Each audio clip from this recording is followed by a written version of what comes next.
Samuel Jenkins n'était pas un homme que l'on remarquait au premier regard. Avec ses cheveux grisonnants, son pardessus élimé soigneusement boutonné jusqu'au col, et son sac en cuir usé dont les poignets portaient la marque des ans, il semblait faire partie de ce décor urbain que l'on traverse sans y prêter attention. On aurait dit un ancien professeur ou un vieil archiviste que le temps avait oublié, un homme que l'on croise dans la rue sans deviner qu'il porte en lui des décennies d'histoire, de lutte et de silence. Mais Samuel n'était pas vide. Il était un livre vivant dont les pages avaient été froissées par le vent de l'histoire, un homme façonné par des années d'efforts, de labeur et de dignité conquises au prix du mépris.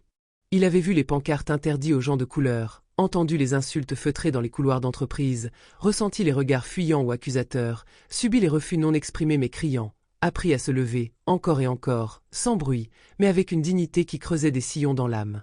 Ce matin-là, les rues du centre-ville bourdonnaient d'activité. Des passants bien habillés, des employés pressés, des conversations pleines de chiffres et d'ambition. Samuel avançait lentement, canne en main non pas par faiblesse, mais par habitude, par prudence.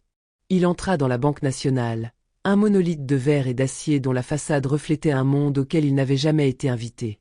Une cathédrale de la finance, où les tapis étaient épais, les murs silencieux, et où les regards, souvent, triaient les gens comme on trie des pièces de monnaie, selon leur éclat. À l'intérieur, la température était fraîche, presque clinique. Le marbre au sol renvoyait un écho discret à chaque pas, et les plantes soigneusement taillées semblaient être les seules choses vivantes dans ce sanctuaire du capital. Les employés, vêtus de chemises blanches et de tailleurs gris, glissaient comme des ombres, absorbés dans leur routine, sans une once de chaleur dans les yeux.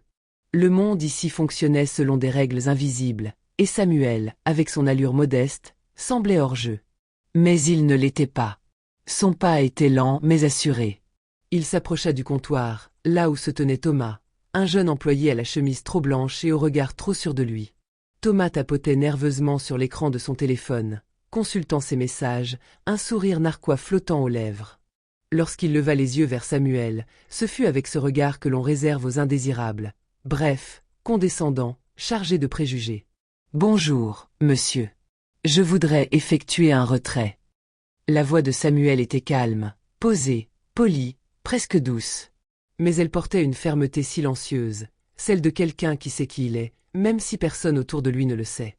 Thomas haussa un sourcil, se redressa légèrement, et afficha un sourire trop large, trop faux. À sa gauche, Rachel, une collègue blonde aux ongles parfaitement manucurés, leva les yeux de son écran et jeta un coup d'œil amusé à la scène. Un vieux monsieur, usé, avec un vieux sac? Pour eux, c'était l'image d'un homme qui n'avait pas sa place ici. C'était presque grotesque de le voir dans ce lieu de prestige. « Un retrait, hein ?» fit Thomas, en exagérant son ton comme s'il s'adressait à un enfant. « Et vous êtes sûr que vous avez un compte ici ?» Il accompagna ces mots d'un regard de haut en bas, jaugeant les vêtements modestes de Samuel, le vieux sac en cuir qui semblait presque risible dans ce décor ultramoderne. Rachel pouffa discrètement. Il croyait dominer la situation. Mais Samuel ne broncha pas. Il ne fronça même pas les sourcils. Il savait. Il avait vu ce regard 1000 fois dans sa vie. Dans les années 60, lorsqu'il tentait d'ouvrir un compte. Dans les années 70, lorsqu'il avait voulu acheter sa première maison. Dans les années 80, lorsqu'il dirigeait une entreprise florissante que personne ne voulait croire fondée par un homme noir. Oui, il connaissait ce regard, et il avait appris à le laisser couler sur lui comme la pluie sur un rocher. « Oui, j'ai un compte ici. Si vous voulez, vous pouvez appeler le directeur. » Il posa son sac sur le comptoir avec une lenteur presque cérémonieuse. Pas pour provoquer. Pour ancrer.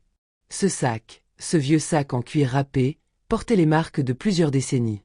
Il avait traversé des continents, visité des capitales, assisté à des réunions confidentielles.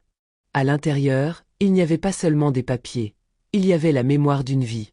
Thomas, qui n'imaginait pas une seconde que cet homme pouvait être un client d'importance, échangea un regard complice avec Rachel, comme pour dire « il va voir de quel bois on se chauffe ». « Oh, bien sûr. Un retrait, monsieur, » dit-il avec un ton sarcastique. « Je vais appeler le directeur. » Il composa le numéro interne sans se presser, affichant toujours ce sourire moqueur. Mais lorsqu'un homme en costume entra quelques minutes plus tard, le jeu changea brutalement. Monsieur Lambert, le directeur de la banque, entra dans le hall d'un pas assuré. C'était un homme d'apparence stricte, cravate bien nouée, lunettes cerclées d'or.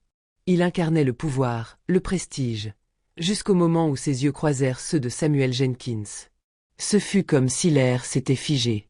Le visage de M. Lambert se décomposa en une fraction de seconde. Il pâlit, sa mâchoire se crispa, et son attitude changea du tout au tout. Monsieur Jenkins. Je ne savais pas que vous étiez ici.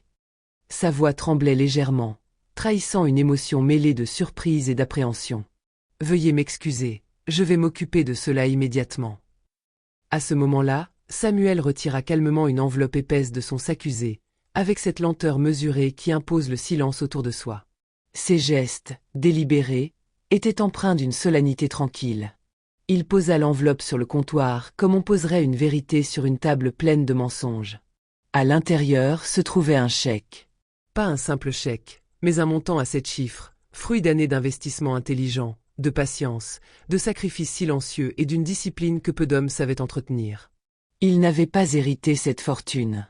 Il l'avait construite, lentement, brique par brique, en déjouant les pièges d'un monde qui ne s'attendait jamais à ce qu'un homme comme lui puisse comprendre les règles, encore moins les maîtriser. « Je viens retirer une petite somme, dit-il, d'une voix posée, presque douce. Il n'y avait ni défi, ni arrogance dans son ton. Juste une clarté calme.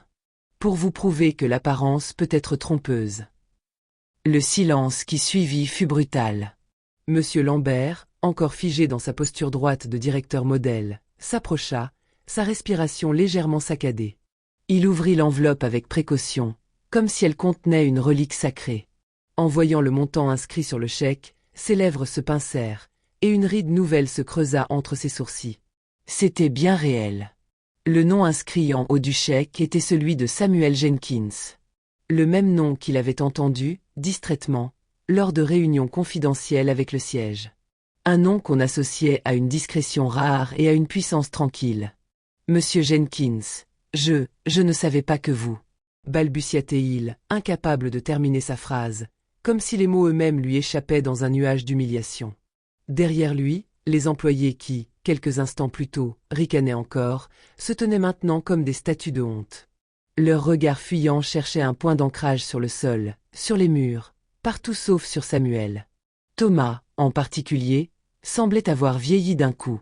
Sa posture affaissée trahissait son malaise, et son visage pâle ne cachait rien de la tempête intérieure qu'il traversait. Samuel le regarda longuement.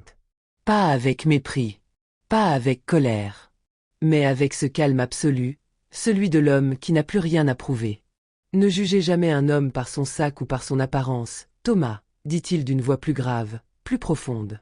Les véritables richesses ne sont pas toujours visibles à l'œil nu.